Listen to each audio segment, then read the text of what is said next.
আসসালামু আলাইকুম সবাইকে। আশা করছি সবাই ভালো আছেন। আল্লাহ পাকের রহমত এবং আপনাদের দোয়ায় আমরাও ভালো আছি। আমরা যারা প্রবাসে থাকি, আমার জানাশোনা মতে আমরা সবাই এই মুহূর্তে ভালো আছি, আলহামদুলিল্লাহ। যাই হোক, যে ভিডিওটা আপনারা দেখছেন এটা হচ্ছে আমার দেশে আমার ছেলের হাতের, আমার ওয়াইফের হাতের লাগানো ছোট্ট একটা বাগান। এই বাগানটাতে আমাদের দেশীয় ফলের কম বেশি সব রকম আছে, টুকটাক আতা নোনা, যাই হোক, বিলুপ্ত হওয়া ফলও কম বেশি আছে। কিন্তু দুঃখের বিষয় হচ্ছে যে বাহিরের দেশে মানে বিদেশি কোনো ফল খুব একটা নেই। তার ভিতরেও আছে মালয়েশিয়ান রামবুতান, তাছাড়াও বাইরের আনার, বেদানা, বাইরের দেশের এই জাতীয় অনেক ফল আছে হাইব্রিড।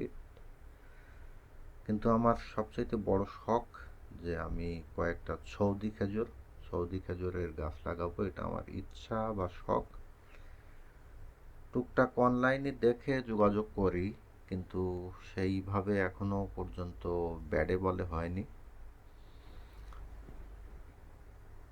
দামে পটে কিন্তু গাছ খুব একটা ভালো পছন্দ হয় না, আবার গাছ পছন্দ হয়, দাম চায় অতিরিক্ত।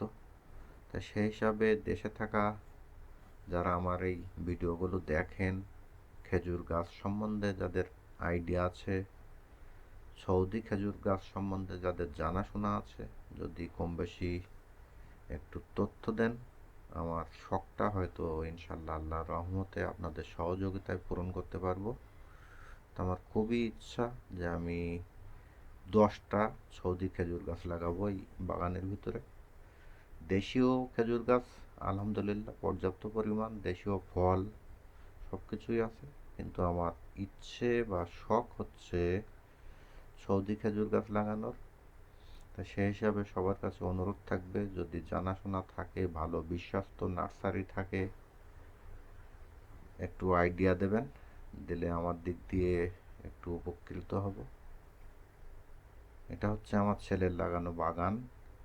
তো সেই বাগানটাই আপনাদের ভিডিও করে দেখাচ্ছি। এর আগেও কয়েকটা ভিডিও এই বাগানের আছে, কি আর করা, এই টুকটাক বসে থেকে আপনাদের সাথে সময় কাটাই, শেয়ার করি, ছেলের এই বাগানটা দেখাই, কখনো বাড়ি দেখাই, বা মালয়েশিয়ায় যখন যেখানে যাই সেটুকুই দেখাই।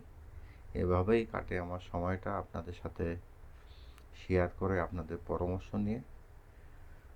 তো আবার অনুরোধ, যদি জানাশোনা থাকে তা আমার জানাবেন।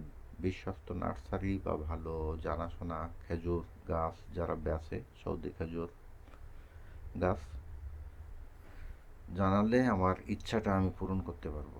তো আজকে এ পর্যন্তই, সবাই ভালো থাকবেন। আল্লাহ হাফেজ।